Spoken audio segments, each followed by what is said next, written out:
Campus networks have traditionally carried standard data services such as email and web, but campus networks have evolved and they are now mission critical. They're carrying real-time applications and services such as voice, video, distance learning, video conferencing, patient monitoring, and even real-time financial transactions. And a network outage will cause a significant productivity and financial loss. Organizations with these applications and services on their networks require high availability. There are many events that can lead to a network outage. These events fall into three main categories, the first being a device level issue, a network level issue, and a service related issue. A device level issue is a problem that happens on an individual networking device. This could be anything from the entire switch failing to one of the redundant components in that device failing, such as a power supply or management module. Also from a software standpoint, if the software crashes, that would also be categorized as a device level issue. The second type of issue would be a network related issue. This would be any type of problem that affects more than one network device, such as a marginal optic, a failing patch cable, could be due to a layer 2 networking loop, or even a layer 3 router misconfiguration. And finally, the third category would be due to a network service related issue. This could be caused by an active denial of service attack against your network. This could also be caused by saturation due to excessive network utilization. This would cause your real-time applications and services to fail. Also, if you've designed a redundant network but you're not monitoring those redundant components, it's possible that you've had a failure already, leaving your network in a non-redundant state.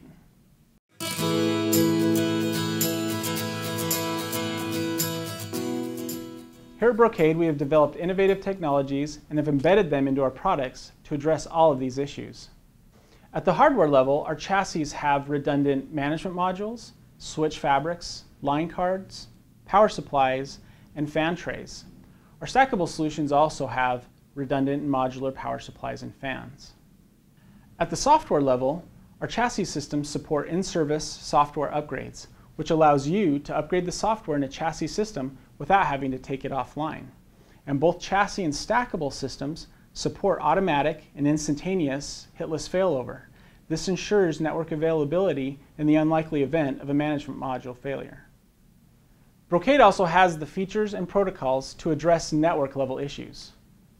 By leveraging redundant devices, links, and protocols, you can build your network in a redundant fashion.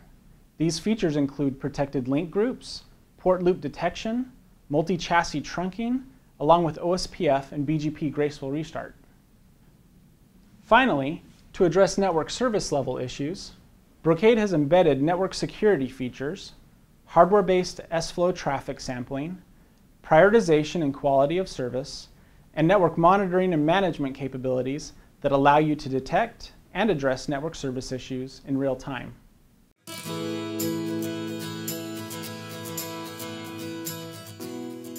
Let's talk about hitless failover, which is one of the key device-level redundancy technologies that Brocade offers. Hitless failover is supported in the Brocade FCX series of stackable switches, the Brocade MLXE chassis switch, as well as the Brocade FastIron SX chassis switches.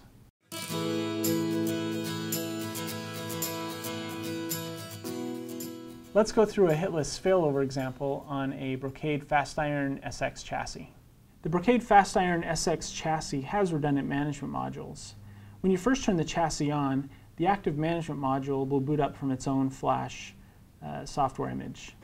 The next thing that happens is that the standby management module will boot up, but it's going to use the active module's flash memory. It does this to make sure that the software images are the same on both of the modules. The next thing that occurs is a baseline synchronization process. And in this process, the software images, the boot ROM, the configuration file, and other databases are copied from the active management module into the standby module. Following the baseline synchronization process, we now have a protocol synchronization that occurs. Here we synchronize some of the higher level protocols such as MAC address tables, IP routing tables, spanning tree states, and things of that nature. Finally, Once the protocol synchronization has completed, then the chassis is now ready for hitless failover. After the chassis is ready for hitless failover, there's also a real-time synchronization process that occurs. This ensures that the standby management module is always ready to take over the active management module role should that active module fail. Let's talk about hitless failover in action. Should the active management module fail or be removed from the chassis, then the standby management module will pick up that active management module role and will provide non-stop forwarding for both Layer 2 and Layer 3 unicast traffic.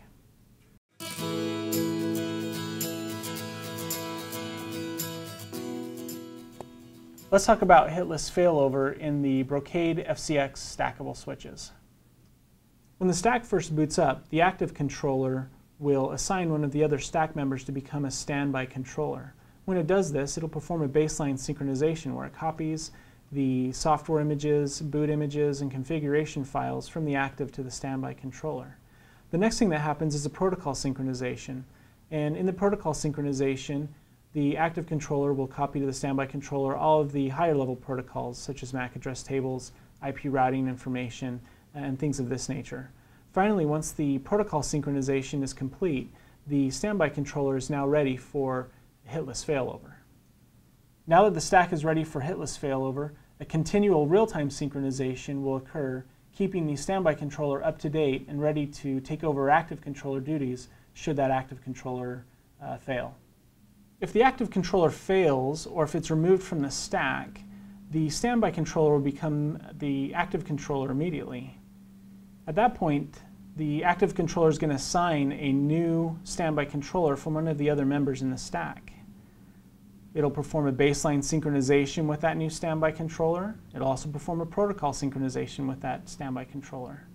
Finally, once those have completed, the new standby controller is also ready for hitless operations.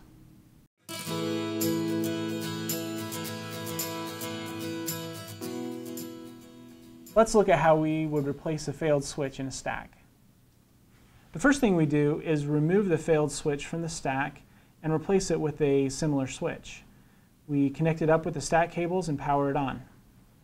The next thing that happens is that active controller will assign this new switch to become the standby controller role.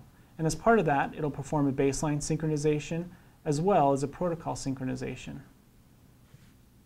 Once the protocol synchronization is completed, the standby controller will be ready for hitless operations. The next thing that happens is a hitless switchover, and this is where the active and the standby controller roles will be swapped. Finally, the standby controller is ready for additional hitless operations. In summary, Brocade has developed technologies to address all potential network-related issues, ensuring end-to-end availability of your campus networks. For more information, please visit us on the web at brocade.com/HA.